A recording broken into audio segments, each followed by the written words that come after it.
The whole classroom went silent the moment the door slid open, and I felt every heart in the room start beating faster, because I could hear them, all 40 of them, hammering like trapped birds.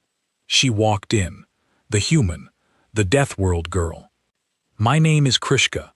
I come from the Vraken, and if you know anything about the galaxy, you know my people are supposed to be the most feared hunters in known space. We have claws that can cut metal. We have teeth that can crush stone. We have eyes that see in the dark. When a Vraken walks into a room, everyone else looks at the floor. But nobody was looking at me that morning. Every single eye in that classroom, and some species had 6 of them, was locked on the small creature walking down the center aisle. She was shorter than me. She had soft skin with no scales, no armor, no spines. Her fur only grew on the top of her head, dark and tied back. She carried her school bag over one shoulder like it weighed nothing, and the entire room was terrified of her. I had transferred to Concordance Academy Station 7 3 days earlier, and in those 3 days I had heard the same warning at least 100 times. Stay away from the human. Do not talk to the human. Do not sit near the human. Do not make eye contact with the human. Humans come from a Class 12 Deathworld, the highest danger rating that exists. Their planet has crushing gravity. Their planet has storms that spin faster than shuttles. Their planet has creatures with venom, creatures with claws, creatures that hunt in the dark, and the humans climb to the top of all of it. They drink poison for fun. That is what the older students told me. They drink a stimulant called coffee that would stop the hearts of 3 different species in this school. They eat a burning chemical called capsaicin on purpose. They break their bones and keep walking. They lose blood and keep fighting.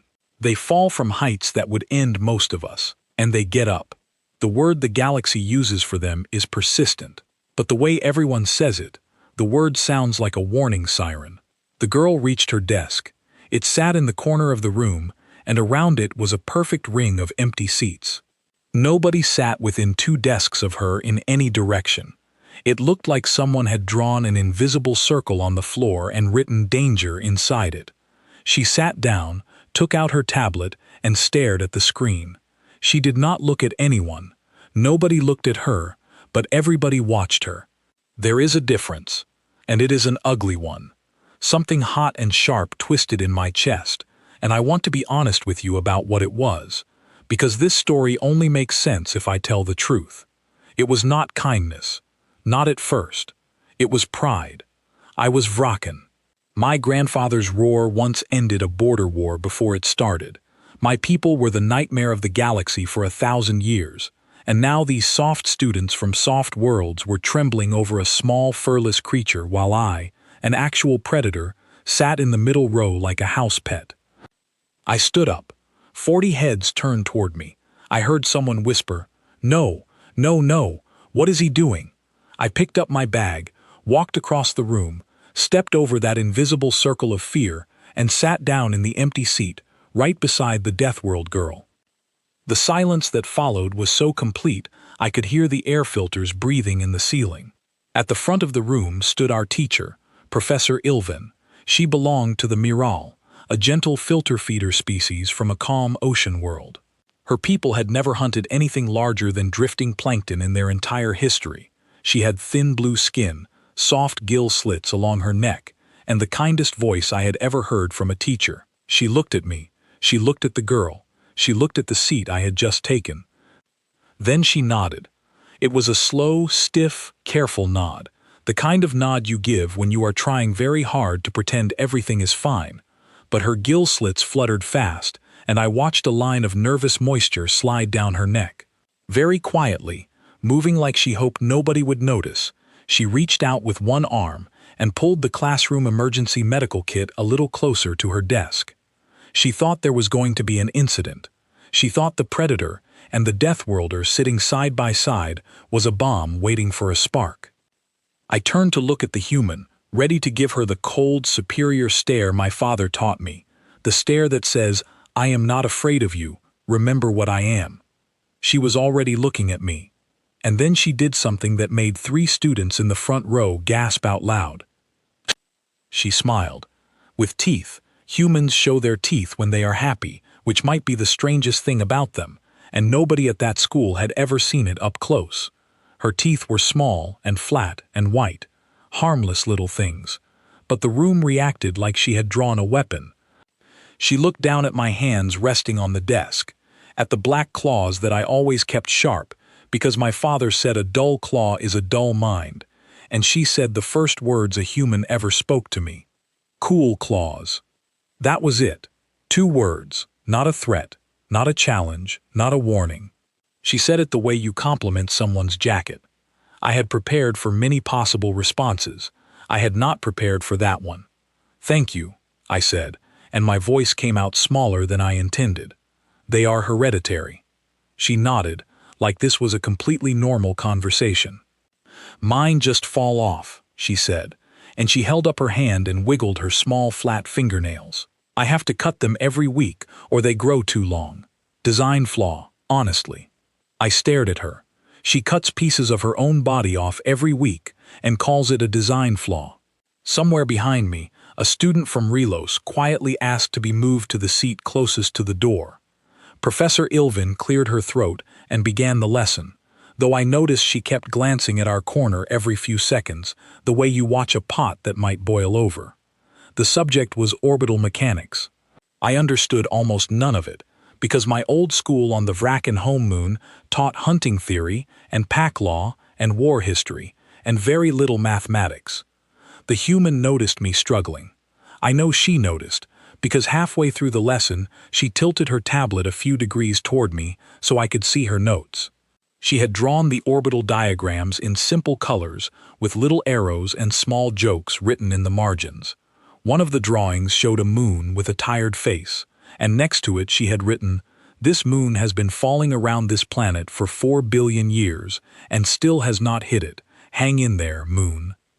I did not mean to laugh. Vraken laughter sounds like a low rumble deep in the chest, and when it came out of me, half the classroom flinched so hard that a stylus went flying. The girl did not flinch.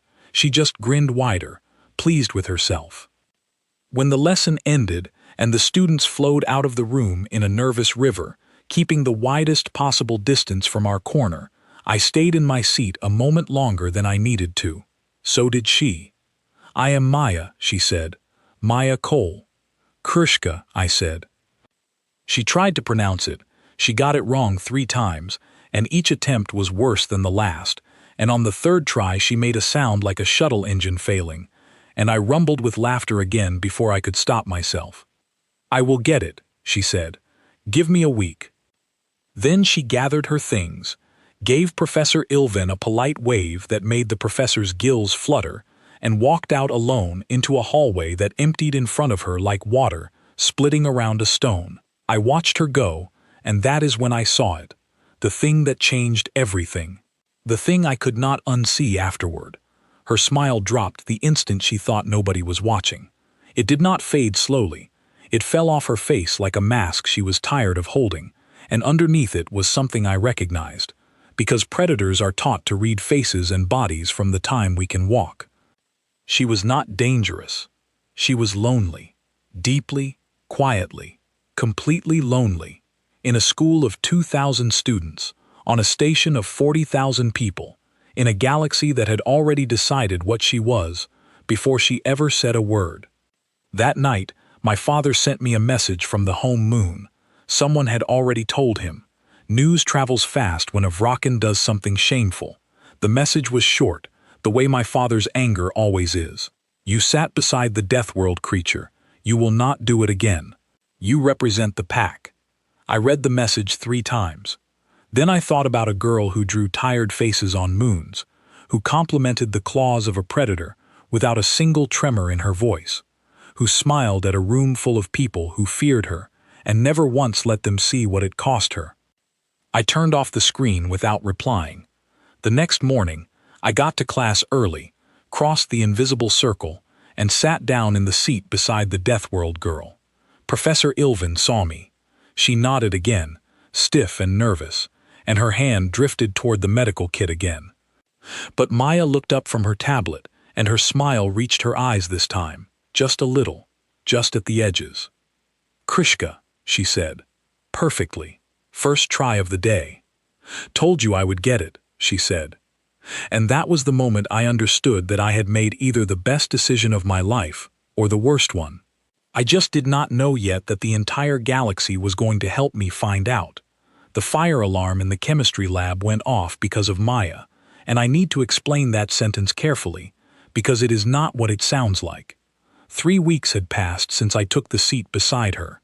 By then we were lab partners in every class, not because anyone assigned us, but because nobody else would work with either of us.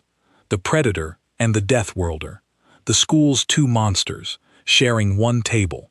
The other students probably thought it was fitting. I thought it was the best thing that had ever happened to my education, because Maya Cole was, without any exaggeration, the smartest student in that school. But she was also, and I say this with great affection, the strangest living creature I have ever studied. I began keeping a journal.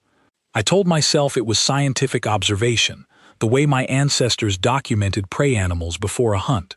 Really, I think I was just trying to understand my friend, because every single day she did something that broke a rule of biology I had believed my whole life. The fire alarm incident happened on a Tuesday. We were working on a heat reaction experiment, and Maya had brought a snack from the human supply shipment that arrived once a month. It was a small red packet with a picture of a pepper on it, and the pepper in the picture was on fire, and there was a warning label, and the warning label had its own warning label. She opened it, ate one of the dried red slices inside, and her whole face turned the color of a sunset. Her eyes watered, her breathing changed, her body temperature spiked so fast that the lab's thermal safety sensor thought her workstation was burning and triggered the alarm. While Professor Ilvin rushed over with the emergency kit, while 2 students dove under their tables, while the sprinkler system armed itself, Maya sat there with tears streaming down her face, gave everyone a thumbs up, and said, and I quote her exactly, "Oh, that is the good stuff." I checked her vitals with the lab scanner, because I was certain she was dying. She was not dying. She was happy. Her body was flooding itself with pain and then rewarding her for it. When I asked her why any species would evolve such a system, she thought about it, shrugged, and said, "Our planet kept trying to kill us, so at some point, I guess we decided to enjoy it." I wrote that in my journal and underlined it 4 times. The following week, during athletics, she rolled her ankle landing from the climbing wall. I heard it happen. It made a sound. Every instinct I own told me a joint had been damaged, and where I come from, an injured limb means you stop, you protect it, you let the pack shield you while you heal, because that is how bodies work. Maya looked down at her ankle, said a word I will not repeat, rotated her foot in a slow circle while making a thoughtful face, and then kept walking on it. "I am fine," she said. "I will walk it off." Walk it off. As if damage were a mood. I learned later that humans genuinely believe this, and the truly disturbing part is that for them, it often works. Their bodies repair at a speed that made our station doctor sit down when he first read her medical file.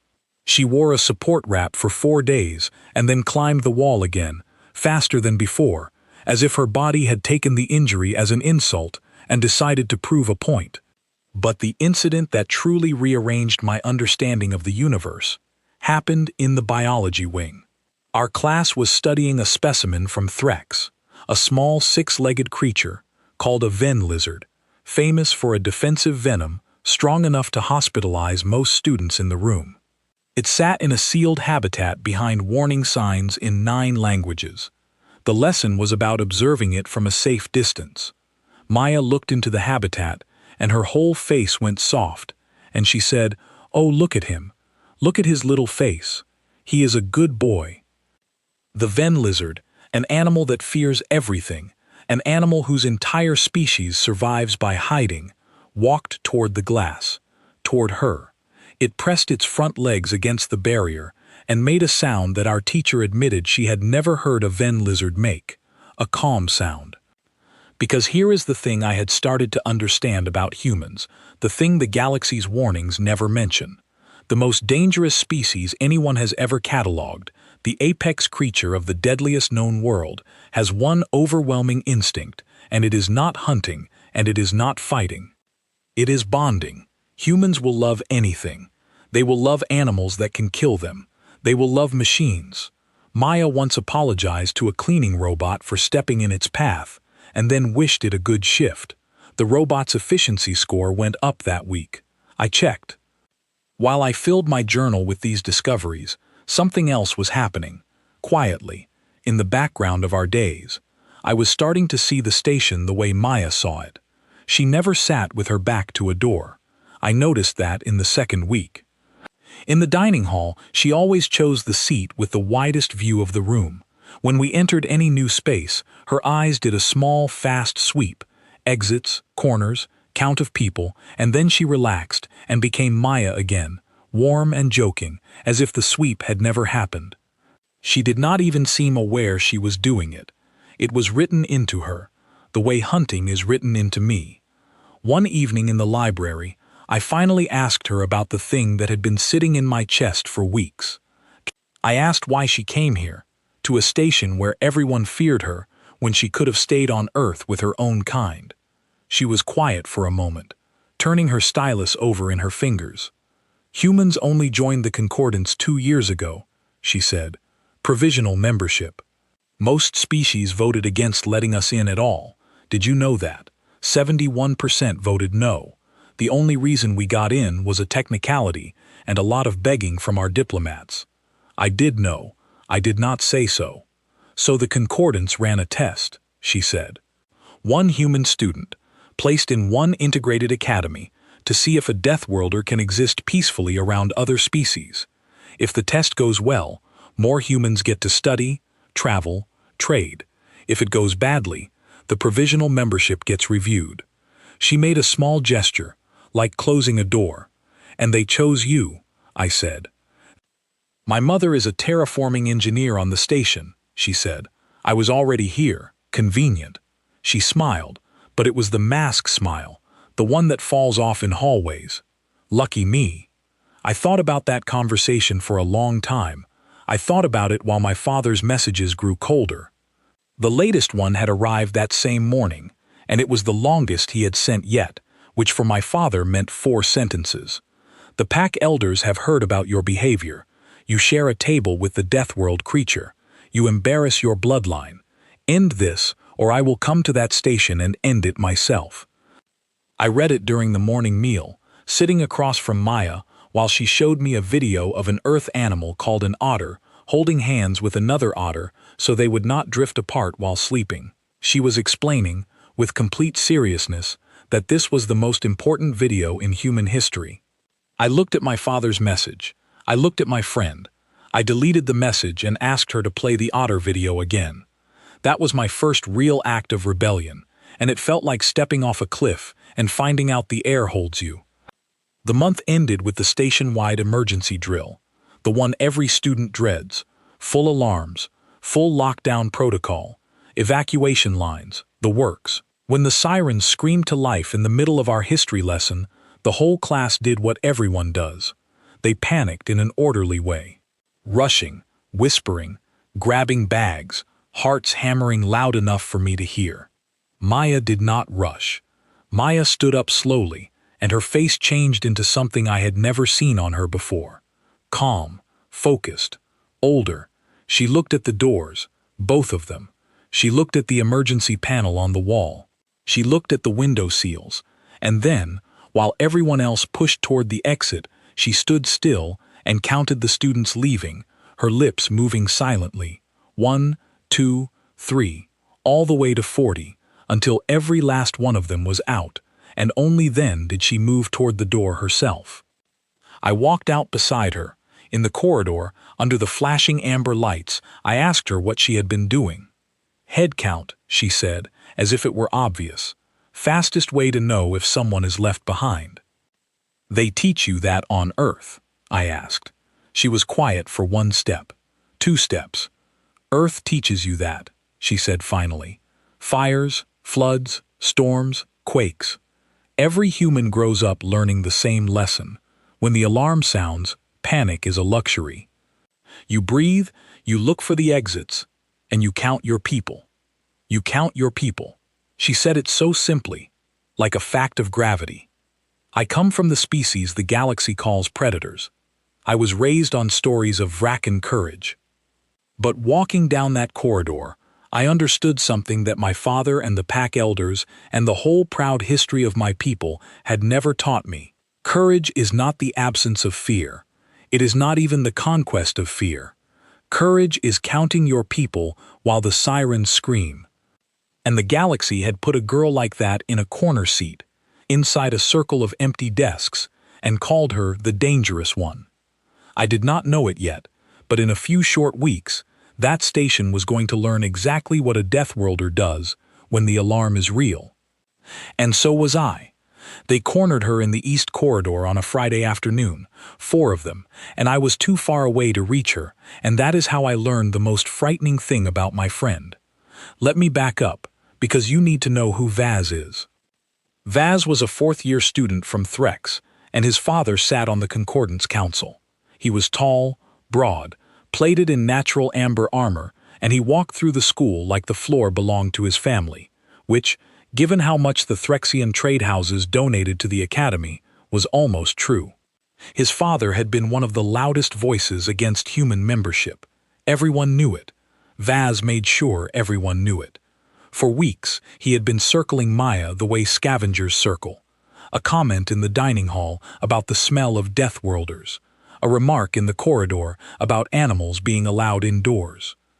Small cuts, delivered with a smile, always with his friends around him, always just quiet enough that no teacher heard. Maya ignored all of it. She ignored it so completely that I started to wonder if she even registered it. Until one evening she said to me, without looking up from her homework, "He is trying to get me to react, you know. His father needs the human experiment to fail. If I lose my temper even once, if I so much as shove him, that is the headline. Deathworlder attacks council member's son, and then the review happens, and humanity goes back to being locked outside the galaxy." "You knew all along," I said. "Krishka," she said, "I knew before I unpacked my bags. I am not a student here. I am a hostage with homework." I hated that sentence. I hated it because it was true, and I hated it because she said it calmly, the way you state the temperature. So, the Friday afternoon, the East Corridor. I had been held back after athletics, and by the time I came around the corner, it was already happening. Vaz and 3 of his friends had spread across the corridor, blocking it, and Maya stood in the middle of them with her bag on her shoulder and her hands loose at her sides. Everyone else had melted away. Corridors empty fast when trouble starts, but I saw at least a dozen students watching from doorways, and more than one of them had a recorder out. That was the plan, I realized. Witnesses, cameras, a stage. Vaz was talking, loud enough now that hearing him was the whole point. He talked about her planet. He talked about her species. He talked about how the Concordance had let something feral into a school full of children, and how everyone could smell the danger on her, and how her kind understood only one language. Maya said politely that she needed to get to class. He stepped closer. She stepped back. He stepped closer again, and then he reached out and shoved her shoulder, hard, the way you push someone when you want the cameras to catch what they do next. I want you to understand what I saw in that moment, because my eyes are predator eyes, and they miss nothing.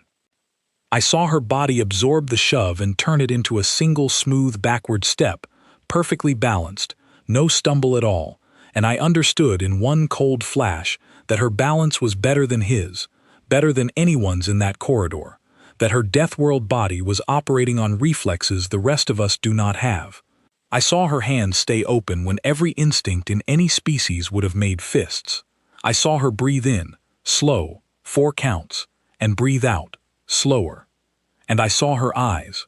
For 1/2 of 1 second, something ancient looked out of them, something from a world of storms and fires and creatures with teeth, something that measured Vaz from plate to plate and was not impressed. Then she put it away. She put it away like folding a blade back into its handle, and she smiled her polite smile, and she said, I hope your day gets better," and she turned and walked around them. The corridor was dead silent. Vaz stood there with his shove hanging in the air, useless, and his stage collapsing around him, because the cameras had caught nothing except a large armored student pushing a small girl who wished him a good day. A Vraken would have drawn a line in blood for less than that shove. My father would have. My grandfather would have started a second border war, and this girl, this small, soft, furless girl from the deadliest world in the catalog, chose restraint with an entire species' future sitting on her shoulders. That restraint frightened me more than any claw I have ever seen, and it also broke something loose in my chest, because I finally understood the weight she carried through every single hallway of every single day. I wish I could tell you I matched her wisdom. I did not.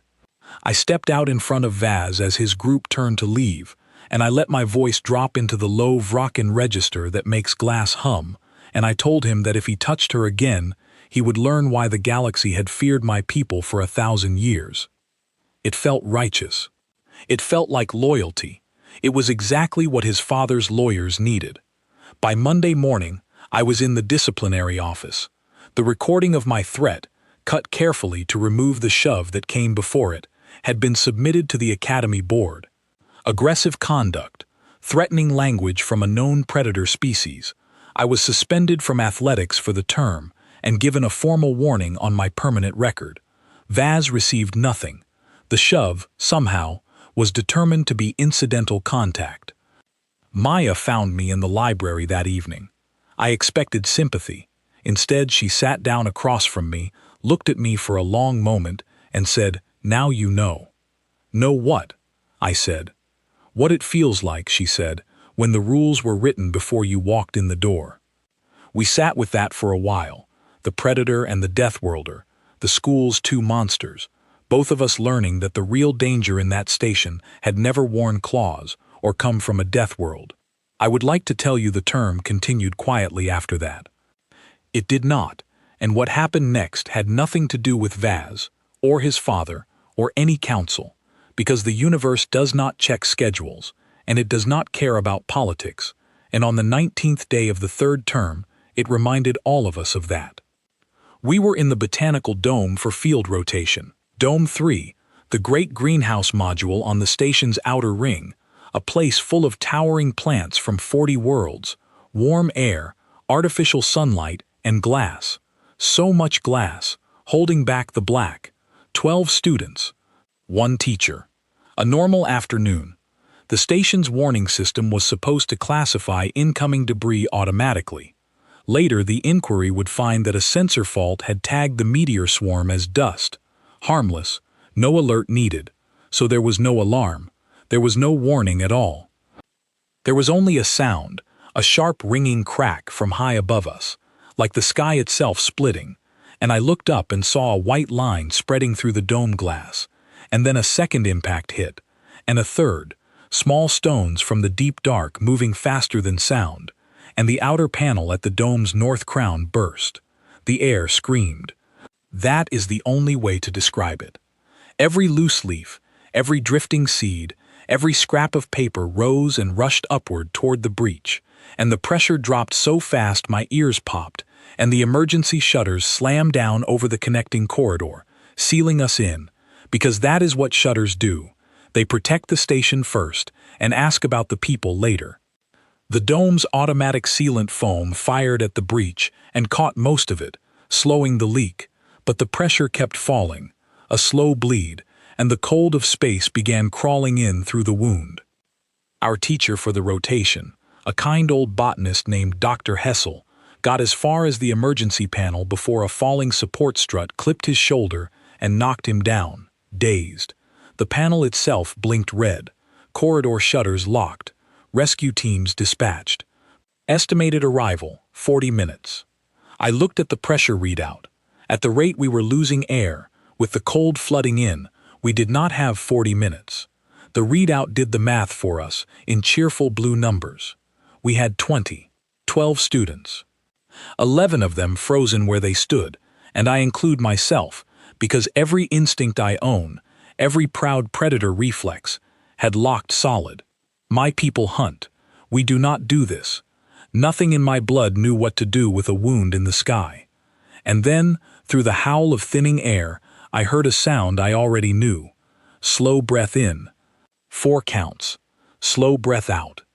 Maya Cole set down her bag, pulled her jacket sleeves down over her hands, looked up at the breach, looked at the sealed shutters, looked at the 11 of us, and counted us with her lips moving, 1 to 11, the way she had counted 40 students during a drill nobody else took seriously. Then she rolled her shoulders, and she said the most terrifying sentence I have ever heard in my life. "Okay," she said, "I have got this. What I watched over the next 19 minutes, I will spend the rest of my life trying to explain to people who were not there. The galaxy calls humans Deathworlders as an insult, as a warning label. After that day, I understood it is neither. It is simply a job description." Maya moved first to Dr. Hessel, checked his eyes, checked his shoulder, and spoke to him in a voice so steady it did not belong in that dome. "You are all right," she told him. "You are going to sit against this planter. You are going to keep pressure here, and you are going to talk to the rescue team on the panel and tell them everything I do." That last part mattered, I realized later. She gave the injured man a purpose, and purpose is a rope, and people hold ropes. Then she turned to the rest of us and started giving instructions, short and simple. No shouting, no panic. Each sentence a handhold. "You two, gather every emergency blanket from the wall lockers. Wrap the younger students, coldest students in the middle. You, watch the pressure readout and call out the number every minute, just the number. You, collect all the breather masks and hand them out, children first." She looked at me last. "Krishka," she said, "you can smell the air leaks, can you not?" I had never thought about it. But she was right. The escaping air carried the sharp mineral scent of the sealant foam, and beneath it, the cold nothing smell of space, and my predator senses could follow that trail the way my ancestors followed blood spore across snow. "Find every leak the foam missed," she said. "I will seal them." So that is what we did, the predator and the Deathworlder, working the wound in the sky as a pack of 2. The cold came down like a slow tide. Understand what that means for the rest of us. Most concordant species evolved on gentle worlds. A drop of 15 degrees puts the morale into protective shock. Threxians slow down until their joints lock. My own people are hardier, but even I could feel my thoughts turning thick and blue at the edges. Maya's world drops 40 degrees between afternoon and midnight in some places, and her ancestors slept outside in it. She climbed the maintenance frame toward the crown of the dome, with a canister of sealant foam strapped to her back, into air so thin the readout had painted it red, into cold that frosted the railings, and she worked with her bare hands when her gloves gummed up with foam, pressing sealant into the cracks I called out to her, one after another, her breath coming in white clouds, her fingers going the color of the frost, and she did not stop. I called out a crack. She sealed it. I called out another. She sealed it. Her body was shaking so hard I could see it from the ground, and her hands kept working like they belonged to someone else, someone who had never heard of cold. The pressure numbers slowed their falling. Then they steadied. And then the support strut, the same one that had struck Dr. Hessel, gave way completely, and a section of walkway came down on the far side of the dome with a sound like the end of the world, and beneath it, pinned by a beam across the legs and thrown against a planter wall, was Vaz. I had not even known he was in our rotation group. He had been at the far end of the dome with his friends when the breach hit, and his friends were already at the shutters, pounding on sealed metal, and Vaz was on the ground with a beam across him and smoke beginning to rise from a shorted power line near the fallen walkway. Maya came down that maintenance frame faster than anything I have ever seen climb, and I have watched Vraken hunt. The beam across Vaz was station-grade alloy. In full gravity, it would have taken a lifting rig to move. The dome was running at low gravity by then, part of the emergency protocol. But even in low gravity, that beam was 3 times Maya's mass, and mass does not care about gravity when it needs to be shifted. It fights you with everything it has. She braced her feet against the planter wall, got her shoulder under the beam, and lifted. I threw myself in beside her, claws under the metal, and together we moved it. But I need to be honest about the proportions of that moment. My strength moved a share of that beam. Her refusal moved the rest. I could hear her heart doing something no heart should do, hammering out a rhythm that would have burst the hearts of half the species in that school. And later I learned this is a thing human bodies simply do. They flood themselves with emergency fire. They cash in tomorrow's strength to pay for the next 60 seconds, and their bones and hearts are built to survive their own desperation. The beam came up. Vaz came out. His leg plates were cracked, and he could not stand. The smoke from the shorted line was spreading, low and gray, crawling through the plants. The breather masks were with the younger students, where Maya had sent them. The safe air was on the far side of the dome, 60 meters through the smoke. Maya looked at Vaz, this student who had cornered her, mocked her planet, shoved her in front of cameras, spent a term trying to break her so his father could slam the galaxy's door on her whole species. She pulled her jacket up over her mouth, and she said, "Arm around my shoulders. Now." And she took the weight of a Threxian noble's son across her back, and I took his other side, and we carried him through the smoke together, the Deathworlder on one side and the Predator on the other, while she navigated by memory because our eyes were useless, left at the fern wall, straight past the water tanks. She had mapped the dome the day we first entered it, the way she mapped every room, exits, corners, count of people. We came out of the smoke into the clear air by the shutters, and she set Vaz down gently against the wall, and she went back for Dr. Hessel, and she carried the old botanist too. Then she stood in the middle of us, swaying, frost in her hair, foam on her raw hands, smoke stains up her arms, and she counted, 1 to 11, then Dr. Hessel, 12, then me, 13. Her lips moved around each number. "All here," she said. The shutters unsealed 4 minutes later. The rescue team came through in full pressure gear, ready for a disaster, and found the disaster already handled, blankets distributed, masks distributed, injured stabilized, breach sealed, casualties 0. And only then, only when the first rescuer's hand touched her shoulder, and the weight of 13 lives lifted off her, did Maya Cole's knees fold, and I caught her before she reached the floor, and she was so light, that is the thing I will never get over. The strongest creature on that station was so light in my arms. She woke in the medbay 2 hours later. Her first words, and the doctor recorded them in the official log because he could not believe them, were, "Is everyone okay?" Not, "What happened to me?" Not, "Am I hurt?" "Is everyone okay?" That is the report the galaxy never reads about Deathworlders. That is the finding missing from every survey of that terrible, beautiful planet. The most dangerous species in known space wakes up from the edge of collapse and asks about everyone else first. But the medbay doors opened that evening, and what came through them was not a rescue team, and it was not grateful parents. It was station security, 4 officers. And the one in front carried restraints, and he read from a tablet in a flat voice, words like protocol, words like uncontrolled physical capabilities, words like precautionary measures pending review, because somewhere above us, on some council, someone had watched the footage of a human lifting a beam and carrying 2 bodies through smoke, and had seen not a rescue, but a demonstration. They had seen what she could do, and they were afraid again. I stood up from the chair beside her bed. My claws came out on their own, and I am not proud of that, and I was 1 heartbeat from proving every story ever told about my species, when a thin blue figure stepped through the officers from behind, moving faster than I had ever seen her move, and planted herself between the restraints and the bed. Professor Ilvin, our nervous teacher, the gentle filter feeder whose people had never fought anything in the history of their world.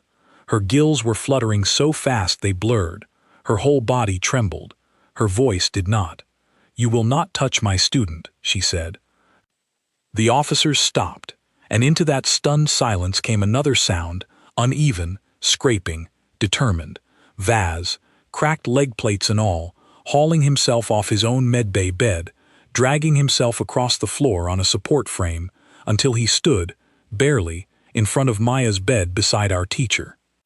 And there, in front of the security team, in front of the doctors, in front of the recording systems that fed straight to the council, the son of humanity's loudest enemy raised his damaged arm and crossed it over his chest plates in the oldest gesture his species has. The Threxian gesture of life debt. The footage escaped the station in less than a day, and within a week, half the galaxy had watched a small furless girl climb into frozen, airless dark to seal a wound in the sky. The dome's internal cameras had caught almost all of it: the climb, the bare hands in the frost, the beam, the smoke, the counting.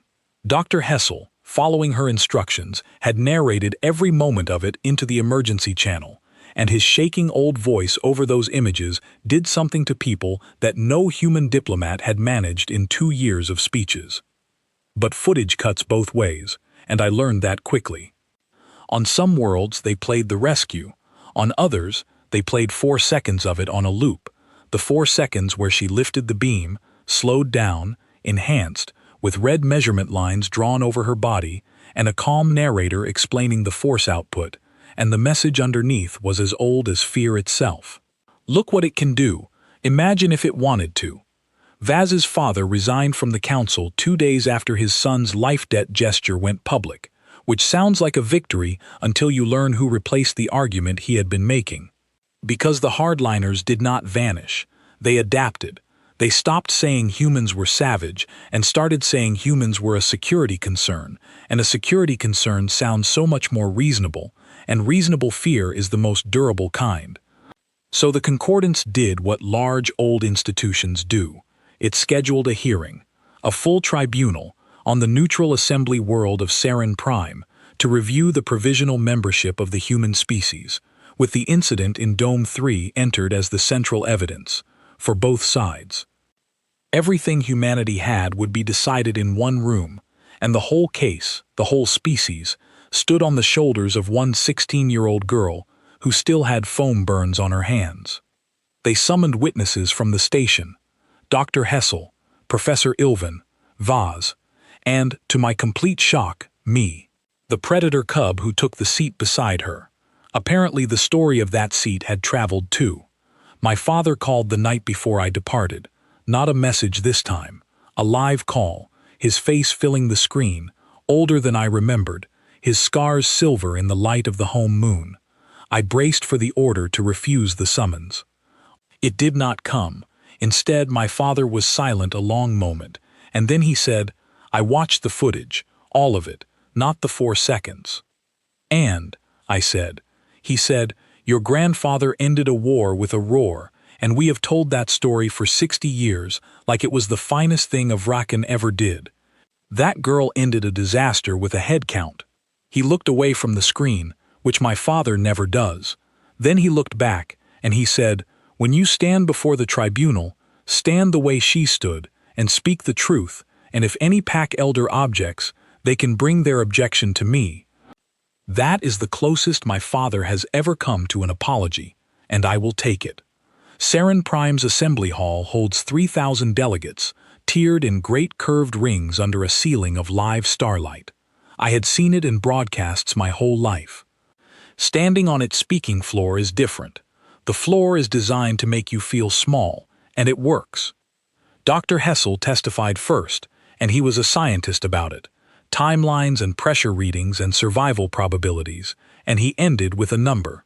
The probability that all 13 occupants of Dome 3 survived the breach without human intervention, he said, rounds to 0. I have checked it 11 times because I did not want to believe how close we came.